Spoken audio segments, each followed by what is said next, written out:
I don't know what to title this video because Oh my god. I knew it. Good. I'm so glad then I will come and collect it when the summer is finished. You better bring it for me. I like that shirt. Are you kidding me? How dare you? Andrea, it's Hansen Thomas. it is so hot. Oh. Water is good for you. Okay, so I've been sitting here for quite a while trying to make this video, but the lawnmowers came and there's airplanes outside. There's an airplane right now, like over my house. So I'm back with another video, and for this video I want to do something a little bit different than what I usually do. In this video I want to talk about a personal experience that I've had, and this is something that I think that a lot of people my age have experienced. And if you guys have had experiences like the one I'm about to tell you guys, comment below. So this story is about, I'm not really sure what to title this story, but I'm gonna call it the blind date type thing. Not really, but basically this is the story of me meeting a new guy through a friend who I have had for a very long time. So let's get into it. It is so hot. Okay, so I have this friend who I've known forever. And in this story we will call her Emma. So Emma, this friend who I've known forever, her and I have been very close. We went to school for a very, very long time. I absolutely love Emma and she's such a great friend. But anyways, I've had this friend forever and she has always helped me out. Her and I hang out a lot. And me going off to boarding school did not really affect our friendship. It stayed, you know, as strong as it could be, probably even got even stronger. I see her as much as I can on the weekends and when I come home from school, and we always have a lunch, and she is so awesome, and I love her mom. Emma is amazing and her mom is amazing. You know, we have so many jokes between us, inside jokes from when we were, you know, from 3rd grade.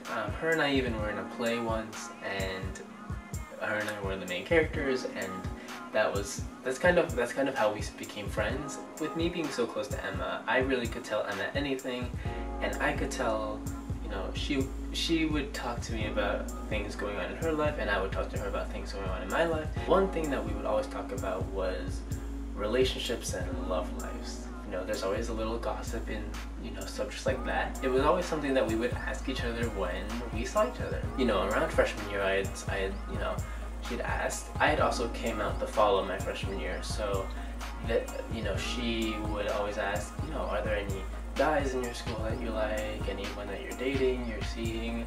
And I'm like, not really. I mean, no. You know, there are a few cute guys in my school, but, you know, guys that I would never ever be able to, you know, be able to have any interaction with at all. Me being away at boarding school, I do not know a lot of people in my town. My friend Emma does. I always tell her, Emma, I really need to meet new guys, and I really need to, you know, I want to get to know people. I want to meet some of your friends. I just need to know more people. You know, I'd always ask, you know, do you have any, I don't know, guy friends who, I don't know, would like other guys? She would say, you know, there's a few, but, you know, it was nothing never that we had seriously gotten into, like, oh, I'll introduce you to him, I'll do this and this and this, and you two will marry and date and blah blah blah. It was always just something that we just talked about, and I'd bring up just like kind of almost as a joke, but not really. But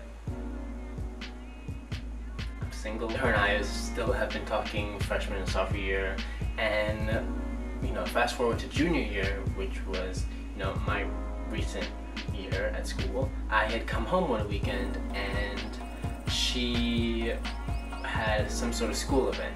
I'm not sure what type of event it was, but it was some sort of school event that you dress up with, and, you know, you can bring a date and blah blah blah, it's fun. And she had a date. One of my neighbors was, you know, having all of, you know, people who were going to the event come to his house and, you know, kind of gather up before they go to the event. I see my friend Emma pull up, and she has this guy.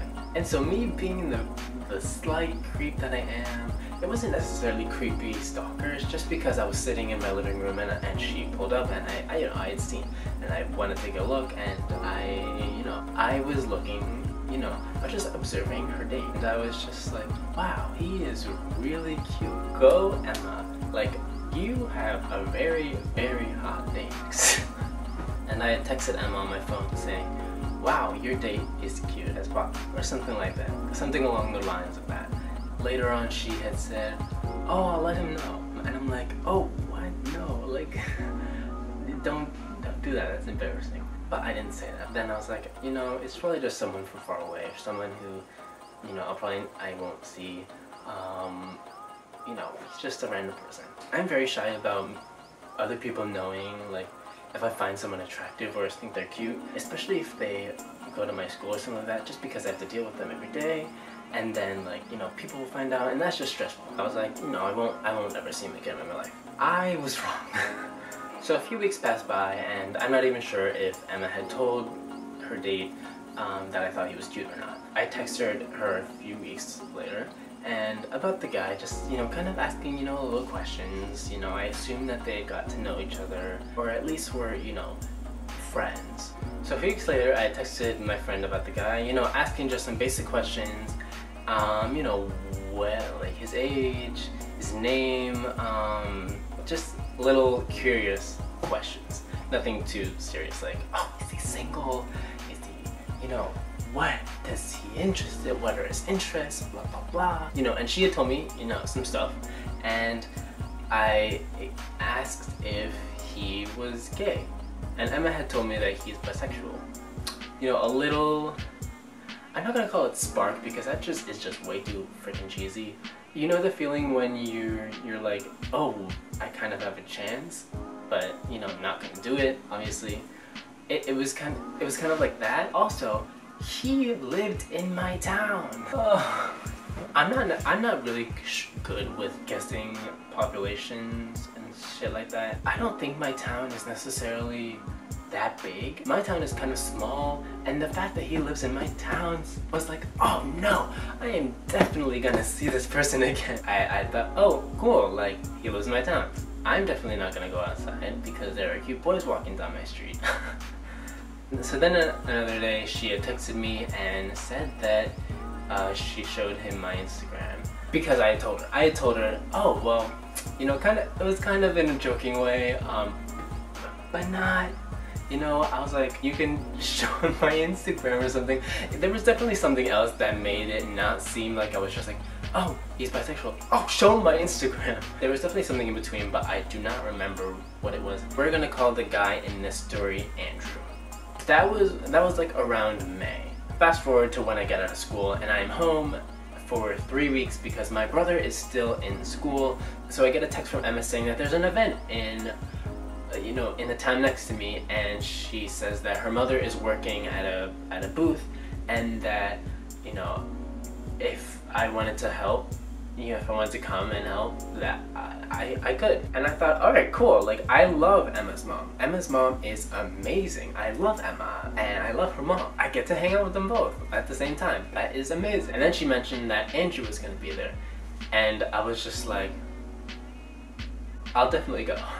And I thought, yay, okay, well now, you know, Emma can introduce me to Andrew formally in person, and I can finally get to, you know, talk to him maybe. But okay, this is all gonna go, you know, this is good, this is good. So it finally gets to the day of the event, and so I drive over there and I see Emma's mom, and you know, she's like, welcome. She had said, alright, now, you know, Andrew, I'm not sure if this was true, but it was, you know, kind of sweet. You know, Andrew's here and he's very excited to meet you, and I hope it goes well. And I'm like, oh, that's so sweet.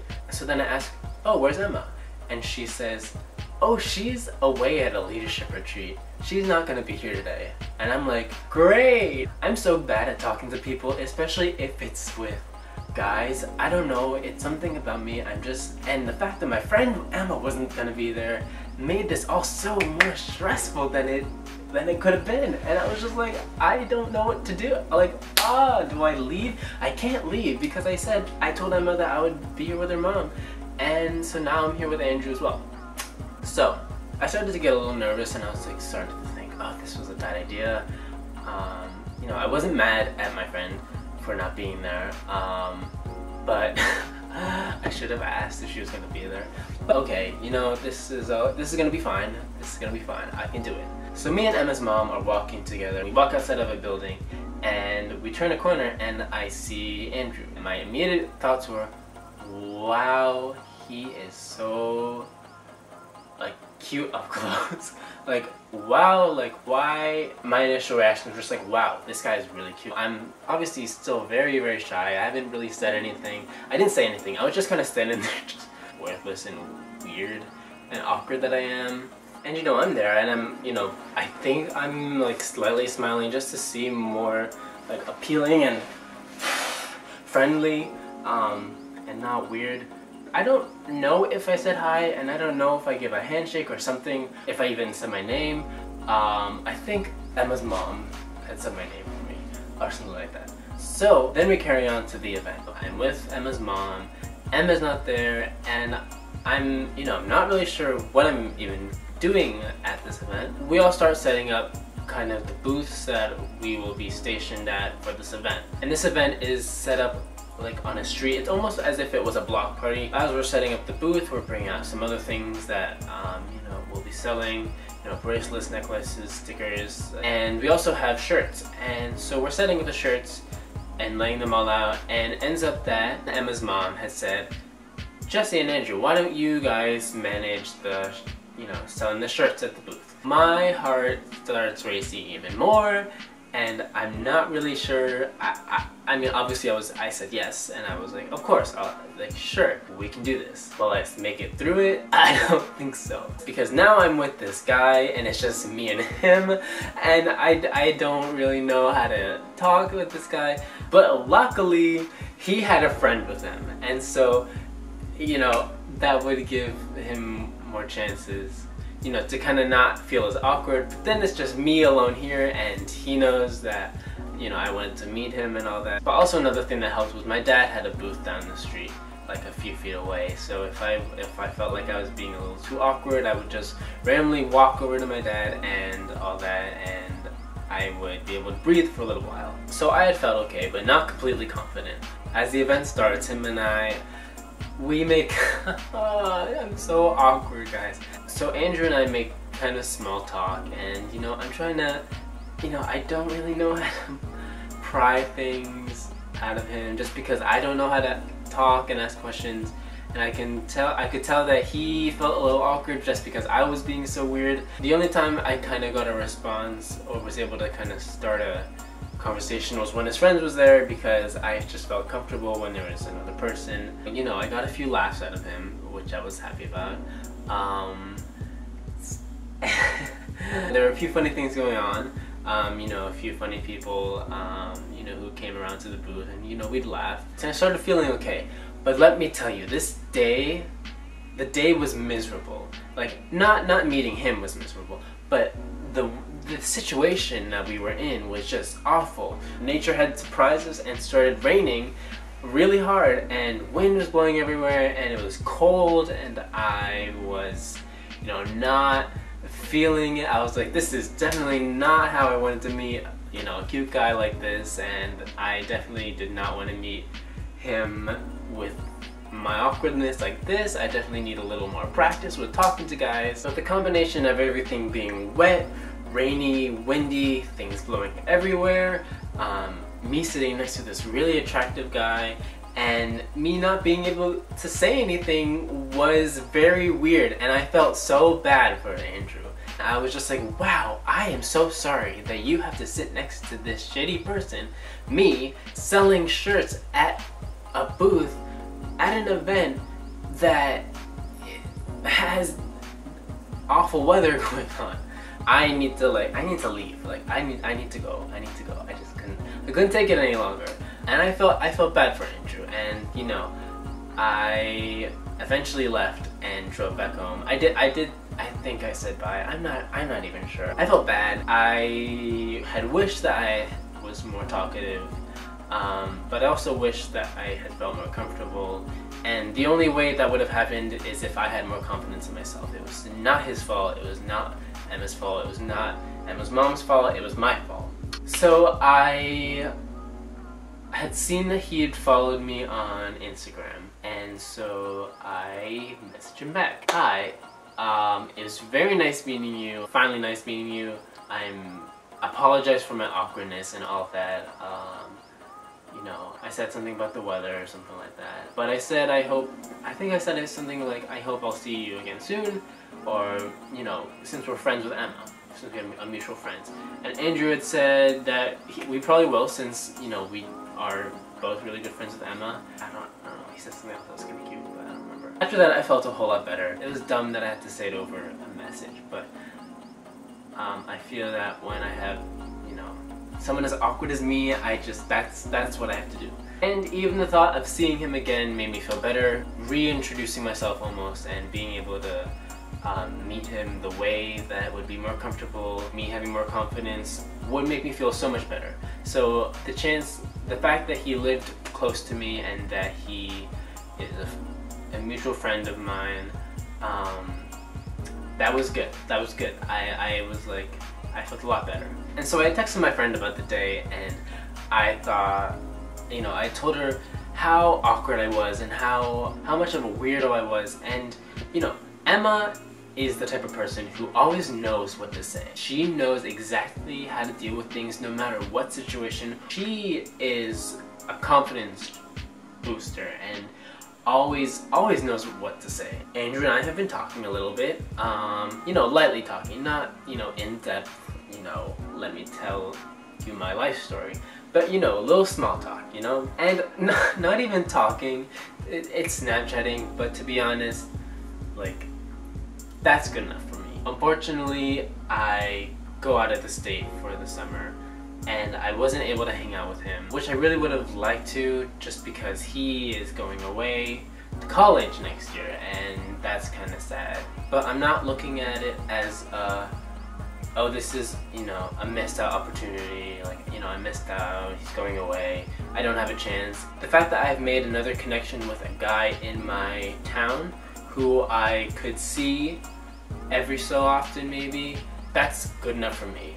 Me meeting new friends and possibly meeting more friends from his connection will, you know, is good. That's good enough for me. I'd even told Emma that I want to meet more people in my town. She introduced me to Andrew, and I really like Andrew. I wanted to end this story on, not really like a life lesson or anything, but I need to be more confident in myself. That's something I've struggled with so much in my life. I have, honestly, quite a few insecurities. I don't have a problem with being friendly or being nice to people. It's just simply me interacting with other people. Which sounds really dumb, but if you guys know what I mean, you know what I mean. So that's the story of Shirt Booth Boy. Shirt Booth Boy? Booth, shirt, Shirt Booth Boy.